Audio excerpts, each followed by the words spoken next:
that was just a sample of what we lived in Barranquilla on this year's Congress.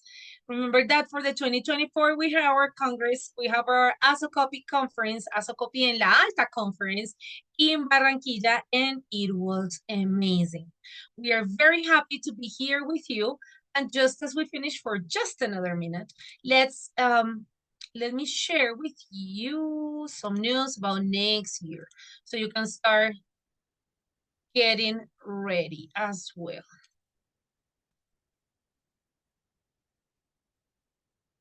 So please remember that in 2025, we will meet in Santa Marta to celebrate our 60th anniversary and our 60th national and 6th international ASOCOPI conference.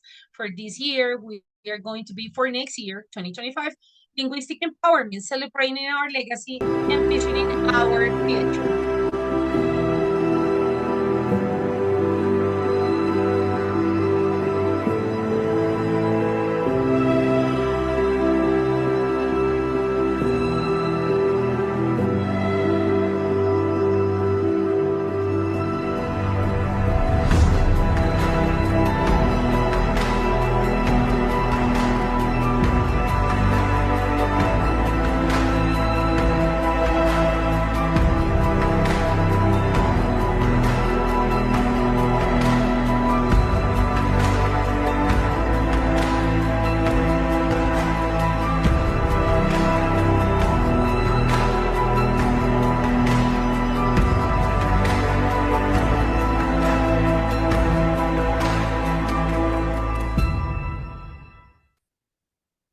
All right.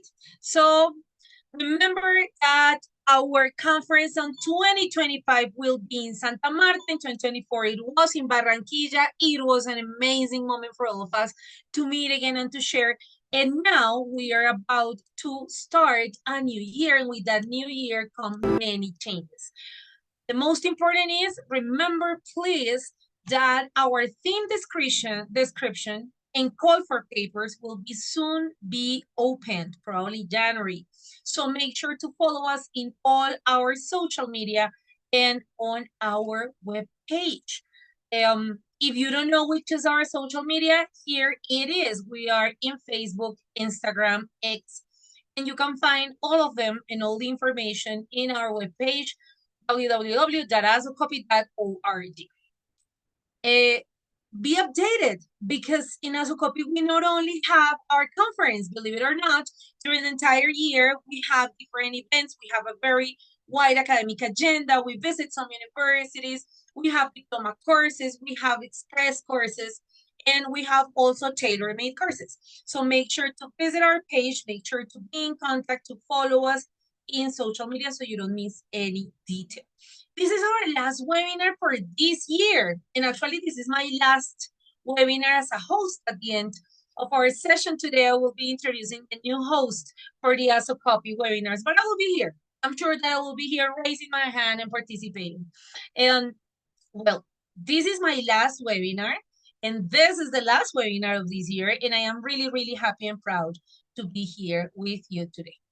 And remember that anyways, we have many more. And if you missed any, because for the last 4 years, we have been having our webinars, you can find them in our YouTube channel.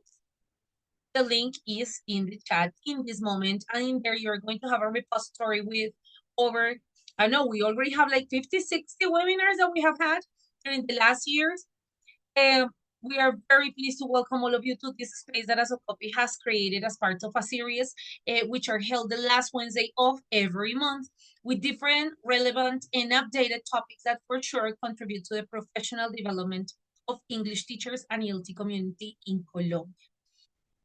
Today, we are very glad to welcome Juliet Natalie Gil Ardila from Universidad Luis Amigo de Medellín. First of all, you need to know that Juliet is part of the special interest group on children literacies.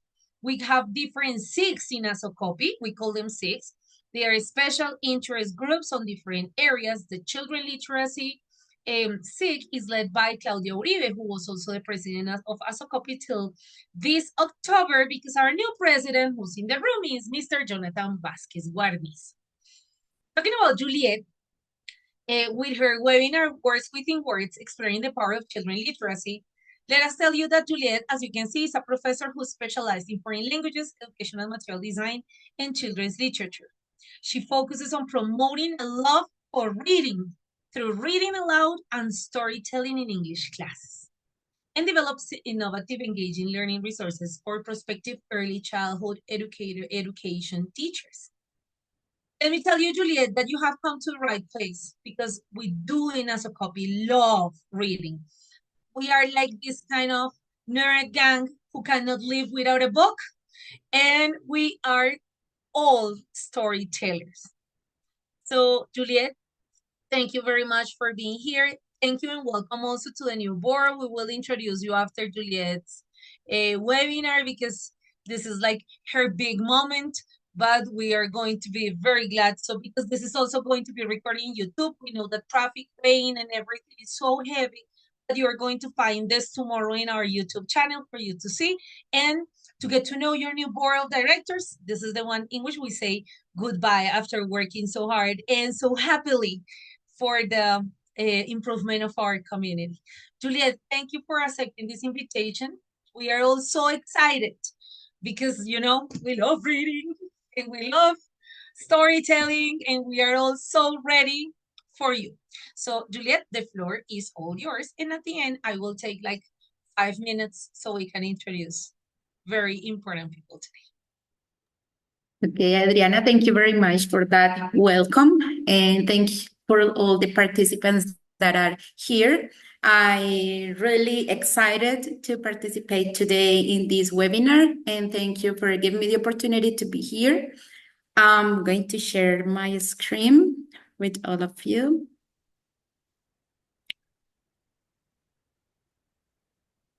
Can you see my screen? Yes. Okay, good. So as Adriana mentioned, my name is Juliet. I'm an English professor here at the University of Luis Amigo in Medellin. And I'm going to share with you this amazing webinar that is called Word Within Word, Exploring the Power of Children's Literature. I graduated last semester from my master's degree, and actually my research project was based on children's literature. So I want to share with you some of the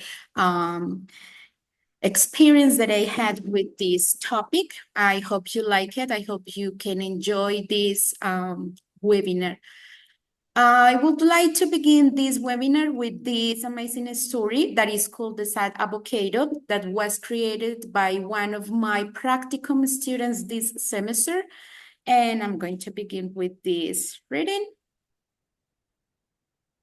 Can you see my screen? We are still seeing the one with the PowerPoint presentation. Okay, so let me stop sharing this and I'm going to share.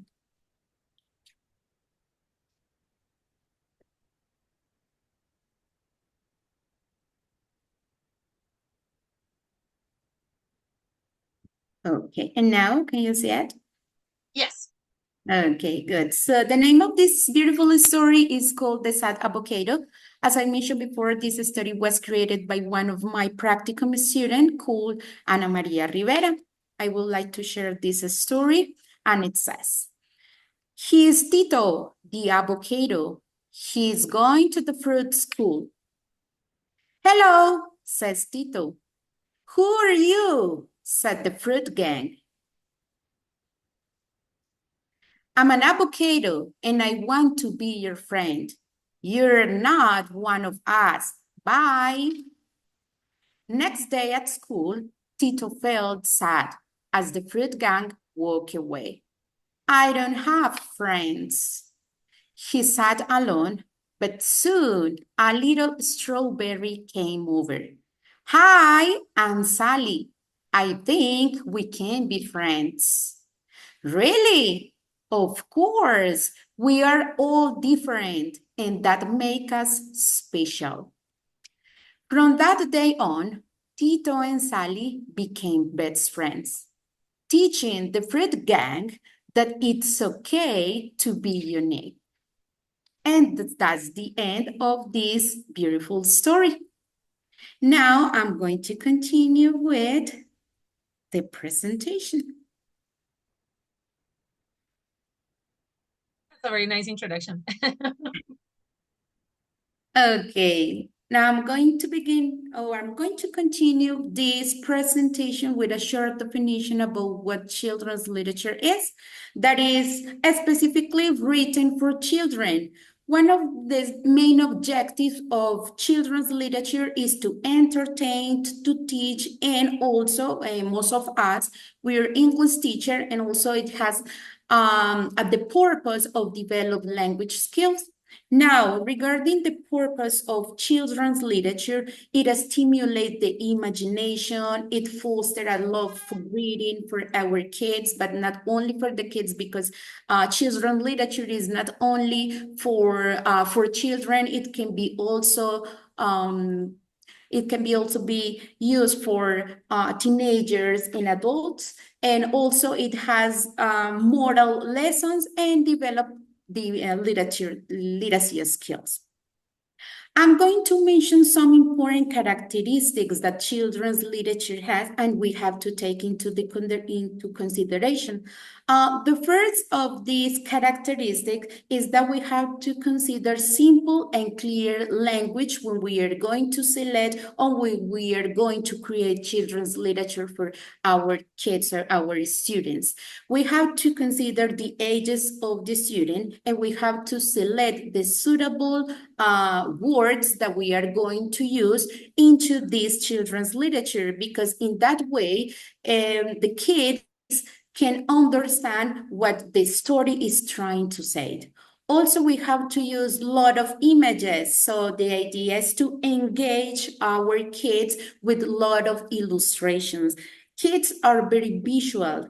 That's why it's very important to use and to select the appropriate illustration for our kids, because these visuals are going to play a significant role in telling the stories. The idea is that the kids can relate the words that they are going to find on the story with the images that they are going to find in those stories.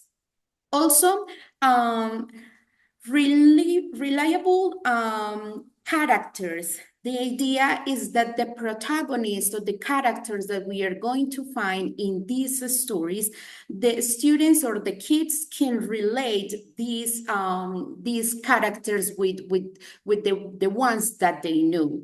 Most of the stories that are created for kids includes a lot of animals. I don't know if you have seen, for example, when we have these stories for kids, like they have a specific characteristic regarding or taking into account the personality. I'm going to ask this question. Maybe you remember the type of characteristic the owl or the fox or the rabbit have in the different stories created for kids. Do you remember maybe this?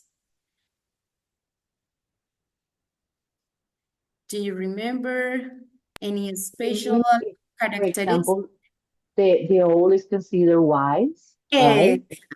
Yes. But the fox, cunning, and a little vivacious, risky, very yes, intuitive. yeah.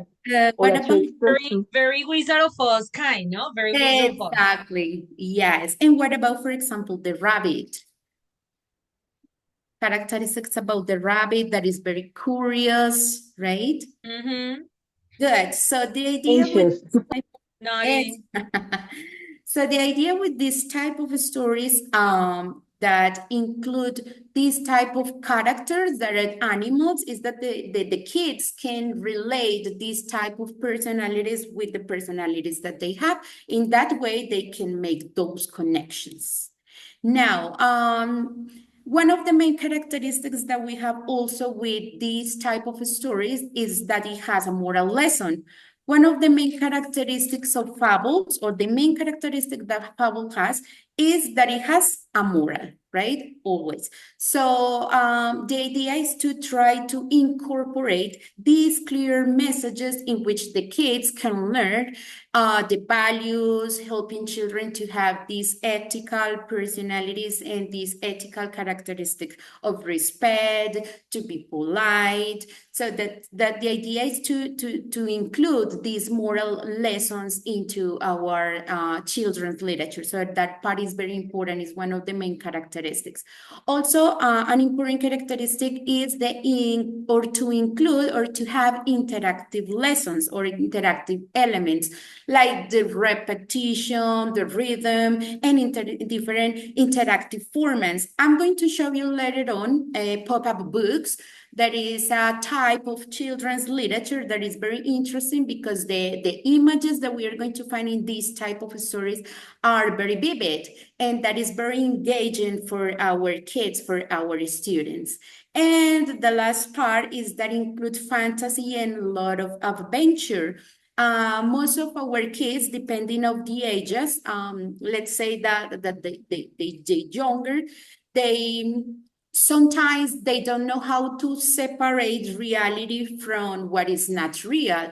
So in that way, through the use of children's literature, it let the opportunity for our kids to expand their imagination through these different stories of adventure. Now I'm going to talk about important, not little, about some advantages that children's literature have for our kids.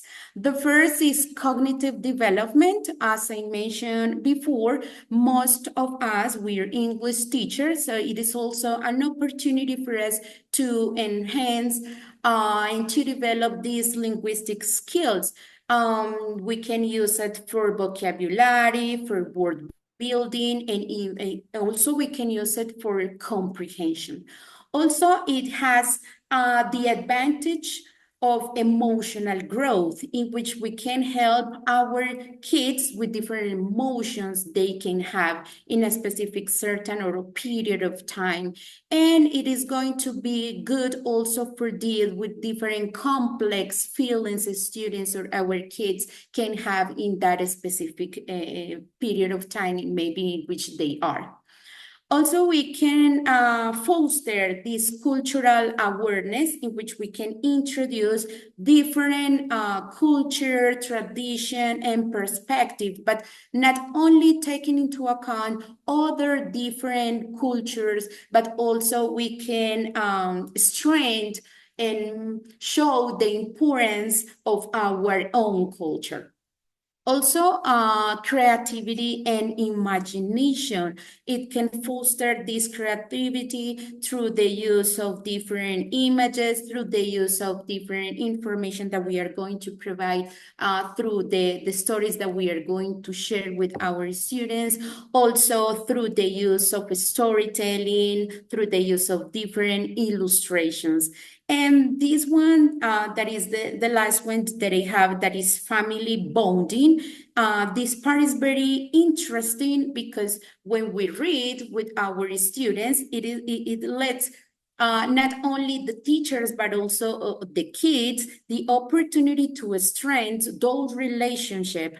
It can be with the family, with the mother and the kid, the family in general, but also it can strengthen that relationship between the teacher and the students, and even from the family that we create in the classrooms. Now I'm going to talk about some tips that we have to consider when we are going to select and when we are going to use children's literature inside the classroom. First, it is important to take into consideration what is the age of our kids, because depending on these ages, we are going to select the appropriate material for them. For example, for the kids that are from ages from 0 to 1, we're going to use simple board books with large images and repetitive tests. From these ages, They are going to be interested, of course, in reading, but they are going to be interested on the pictures. Of course, they are not going to be interested in the words maybe they are going to find on that book. That's why it is important to select a book that has a lot of images, and those images, the idea is that can be very, very colorful, because in that way, we are going to engage the kids from these ages with the stories. Now, for kids that are between 3 and 5 years, picture books with shared narratives and illustrations. The idea is to try to select or maybe to create stories that has a lot of images, but now we can integrate short tests. Remember that the idea is to include short tests, because if we use a lot of tests, maybe the kid is going to be bored. So that's why it is important to select the appropriate test, taking into account these ages. Now, from 6 to 8, that maybe since they have 5 years to 6 and 7 years, they are learning how to read and how to write. So that's why it is called the early readers, because they are in this process of learning how to read. That the idea is also to select simple sentences, and also it can be with, let's say, 1 to maximum 3 chapters from those books. But now, when they have 9 to 12 years old, we can use more complex stories, and also we can use more chapters for them, because let's say that during these years, students are going to have like more, they are going to be more interest in the test that they are going to find on the test. Of course, we are going to continue integrating a lot of images for them, but in this case, we can use more tests because they are going to be more interested in the information that they are going to find.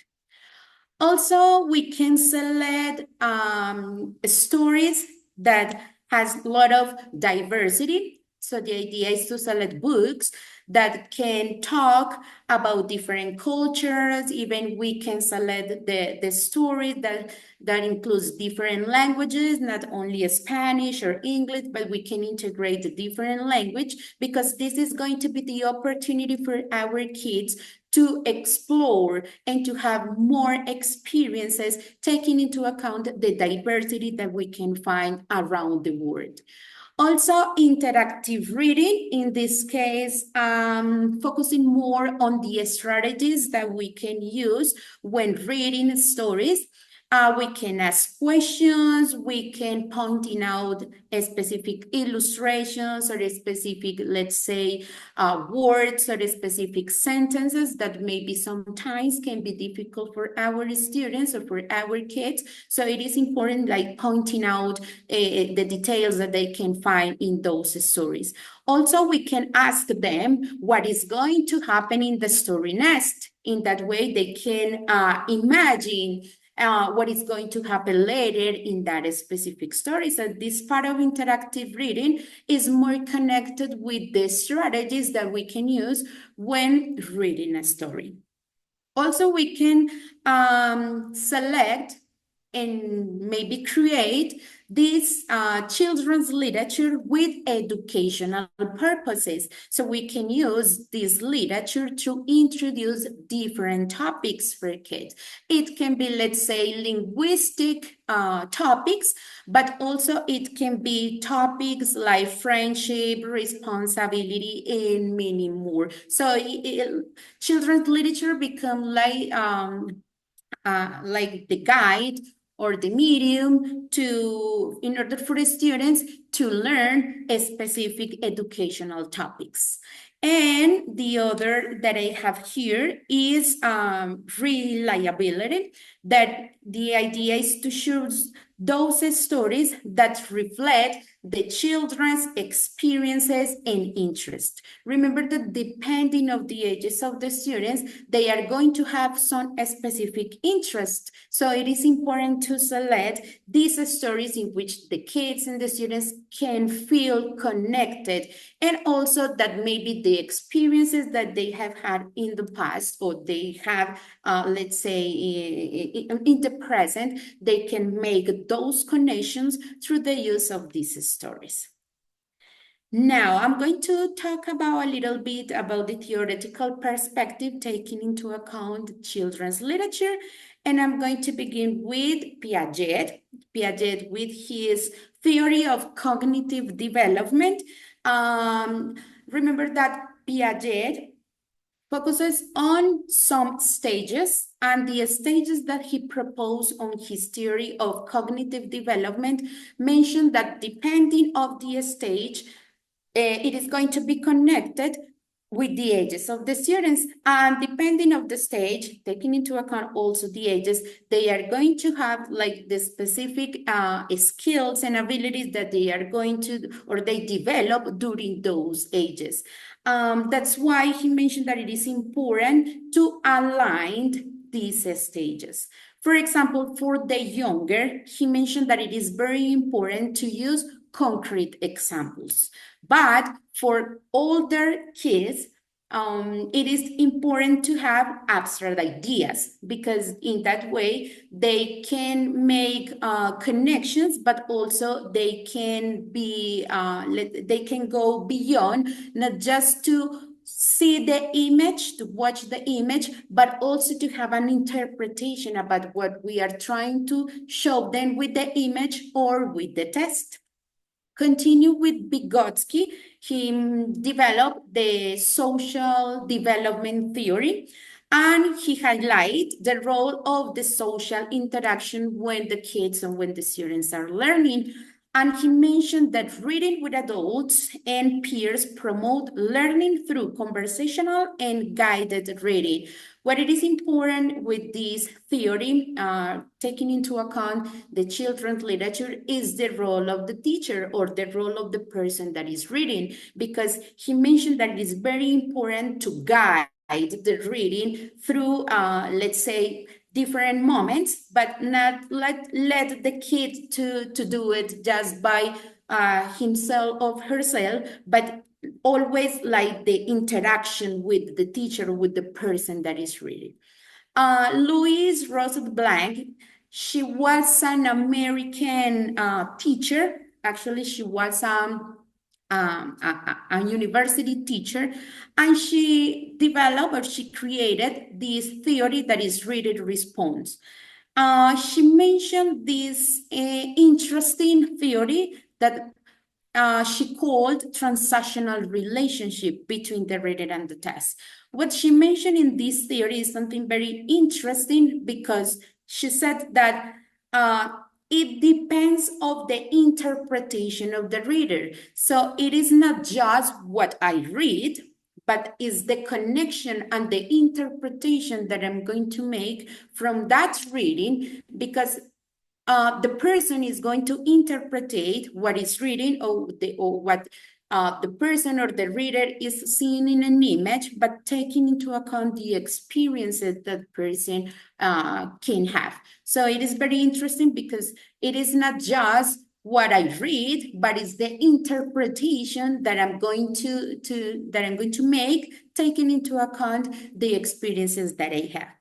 And finally, Bruno. This is more like taking into account the psychoanalytical approach. This is more like, let's say, taking into account the psychological part. And he believed that the fairy tales helped children process emotional and psychological changes.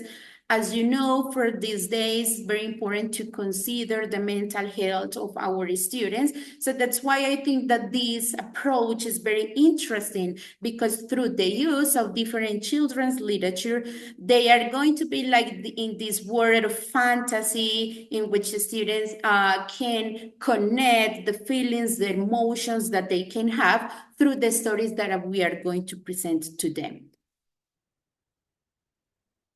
Now I'm going to show you like different type of books that we can find. The first is the big books, or are the big books that are stories created just with the use of different images. Maybe we can find some big books that include tests, but it's going to be short tests. But most of I'm sorry, this is the big books. We're going to find the stories using, of course, a lot of images. Most of them are very big, like the name. We are going to find short text.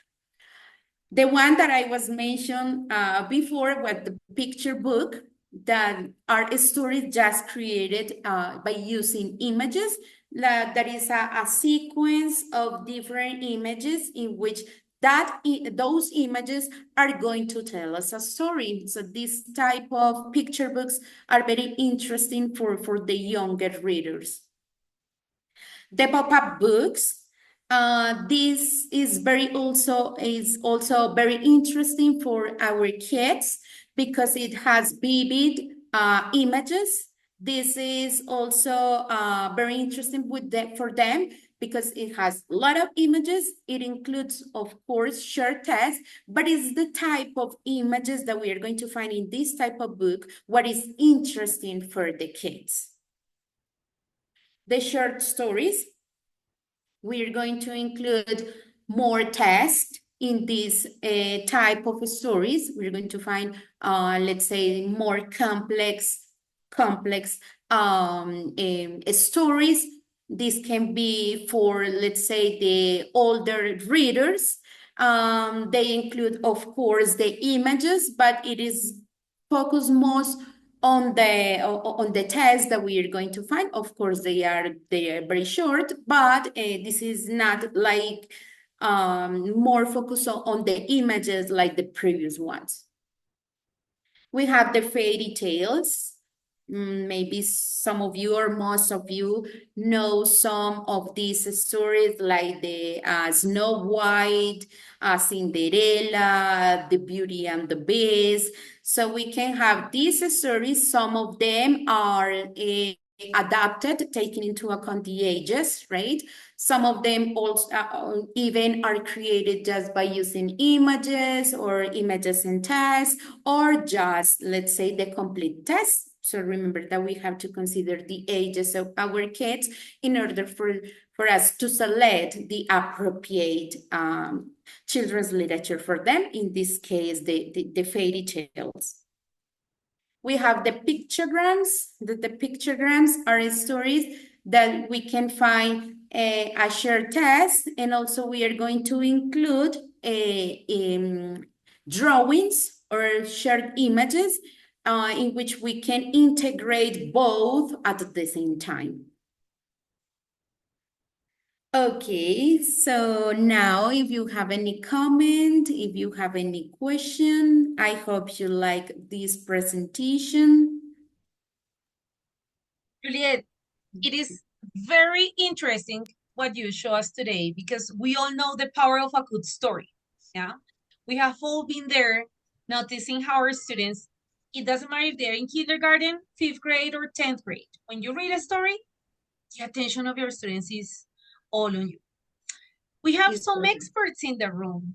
Actually, I was seeing who was here with us today, and there are some teachers Oh, from Juan. different. Sí, Juan is We here. have our wonderful Dr. Rios. Hello, Juan. Hello, hello, hello from Peoria, Illinois. This is amazing. I love it. I knew it. I was, opening the window for you to tell us. Please, a penny for your thoughts. No, I really, congratulations. It's really refreshing just to hear somebody else speaking about something that I'm very passionate and close to, children's literature. And I love the story that you shared at the beginning, about the avocado. I think it's so cute.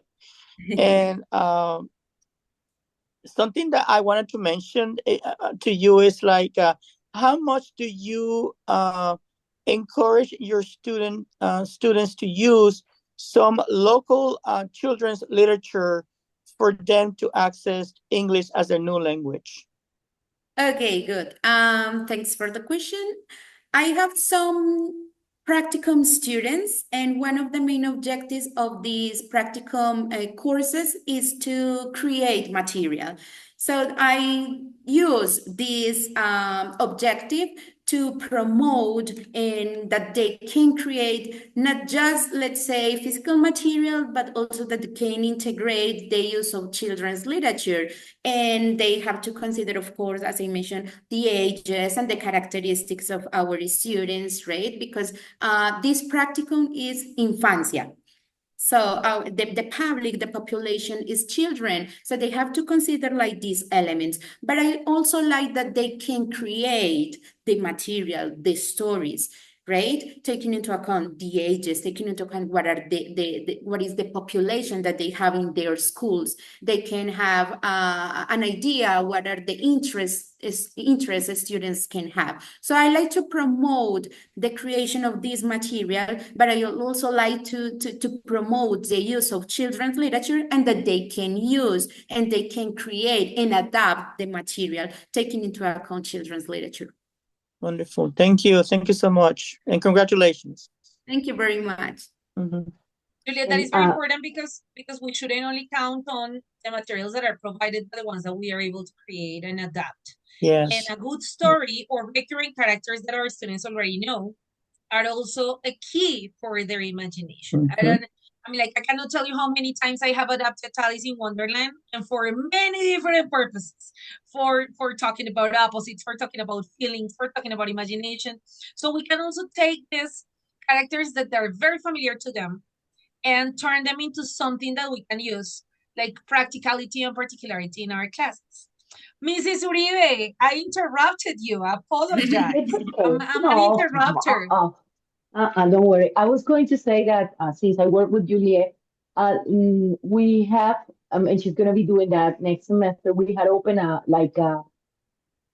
taller permanente de diseño de historia. So next semester, we are going to be having this space with our future teachers where they are going to be designing physical material based on their needs, based on our language, Dr. Rios, and our own stories, so they can produce their own material, right, to teach the kids about their own values and their own beliefs, but using stories that are born from the experiences of our teachers. So I think that we will be showing you some of the things that Juliet guides and leads our students to do. Actually, it's amazing because we believe, and I am also a very in love teacher with stories. We believe in the power of a good story, and if it is telling about who we are, better.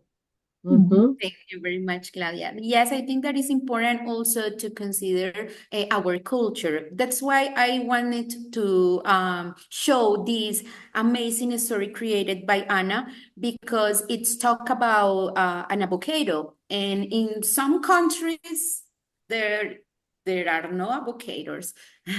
So in Colombia, we can find a lot of avocados. It's actually one of the, let's say, biggest and it's very representative, no? Exactly. No, yes, no negotiable with soup, for example. That's the word. And the idea is to use contextualized information and contextualized material, because we can find a lot of information and a lot of material from other countries.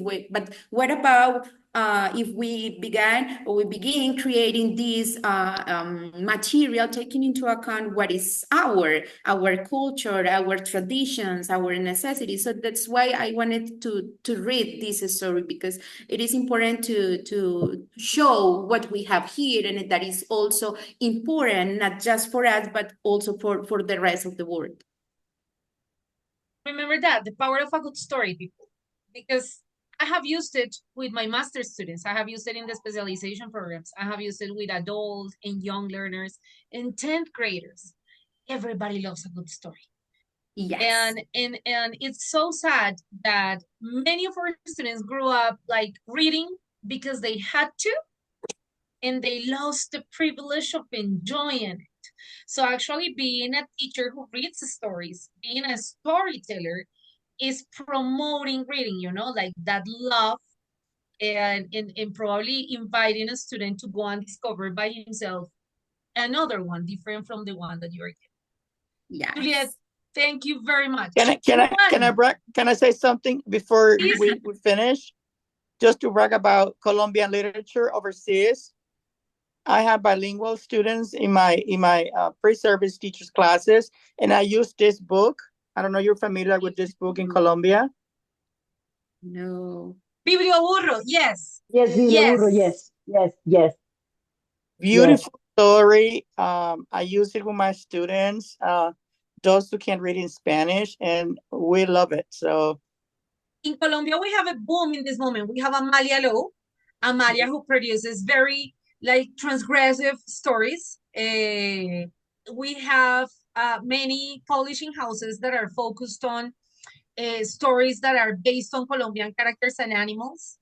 Because now that we are talking about languages around the world, of course, the increasing population of students learning Spanish as a second language, it's also, you know, there. And well, thank you very much. I have some things to tell you. Don't move, don't go. Somebody was asking in the chat through private message if we are getting certificates. Well, my friends, let me remind you on a couple of things. Number one, Juliet is part of a special interest group led by Professor Claudia Aguirre from Universidad Luis Amigo. And they have this special interest group on children literacies in Asocopio. We have 5 different special interest groups. And it would be a very good idea to go and visit our page. You have these free webinars every month. This was the last one from this year. Most of them with these relevant academic topics, strategies, research-based, but also practices that you can bring to your classrooms, and they are totally open and free to our community. We also have an academic agenda with webinars, seminars, and tailor-made courses that, of course, you can get with your institutions. So Asocopy has much more than just the conference, and that's why we want to keep in touch with you. If you want a certificate, because we offer this knowledge for free, certificates for 20. Sorry. We are an asociación sin ánimo de lucro, pero sin ánimo de pérdida. So friends, if you want to get a certificate on this workshop, please make sure that you can donate just 20,000 pesitos to our association. It's here, look, where it says payment and donations. You go over donations, ready to donate? Yes, I'm ready. So you donate, and you can send that mail, so you can get back in your mail your certificate of attendance to this webinar just through a very cheap certificate donation. But for us, it's always welcome because we depend on our ELT community. But guess what? I don't want to donate 20,000. I want to donate 5,000, 6,000, 100,000, millions dollars, because some people are out of Colombia. Well, and you can just go to donations, you can donate, and we receive everything. With or without certificate, we are always open to donations. So Juliet, thank you very much, people. Visit us, follow us, go to our webpage, asocopy.org. Facebook, Instagram, X, follow us, tag us, spread the word, let people know we do exist. Super, Mauro, give me a second. And Jonathan, can you please copy the, yes, it's minimum 20, but after that, whatever you want. The mail from Asocopy is asocopycolombia@gmail.com. But Jonathan is going to write it on on the chat. Please spread the word. Please become a member, because when you're a member of Asocopy, you have discounts in many things, and we also have some private events for our members only. And of course, guess what? If you're a teacher, you have this wonderful strategy and you want to offer a webinar, contact the association. Who's the person to go to? Well, this is your new board of directors. So this is our last webinar. Claudia was our president, Katie our vice president, Clara our secretary, Jonathan was our treasurer and active member. And starting today, this is the board of directors that is going to represent you for the next 2 years. We cannot be more grateful to the association and our community, and remember that we are all Asocopy. So Jonathan Alexander Delgado Ochoa from Institución Universitaria Colomboamericana Única. It's going to be our secretary, the person in charge of keeping track of everything that happens in Asocopy.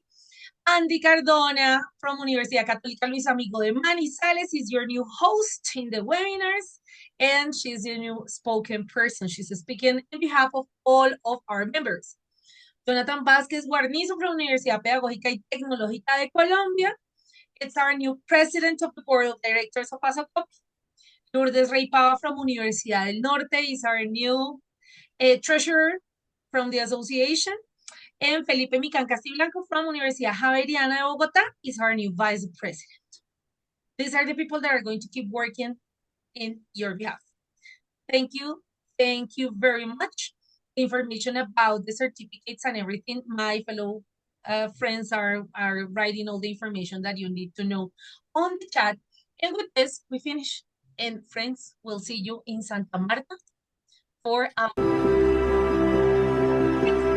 anniversary.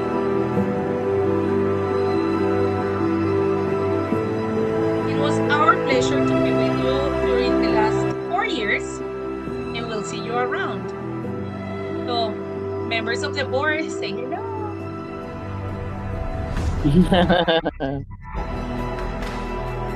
Juliet, thank you so much. Thank you. See you guys in Santa Marta. Juliet, hopefully we see you in Santa Marta. Literacy is a topic we need to keep talking about. Hopefully, I really would like to go. Goodbye, everybody. Don't forget to donate, join, follow us, tag us, become a member. Bye-bye.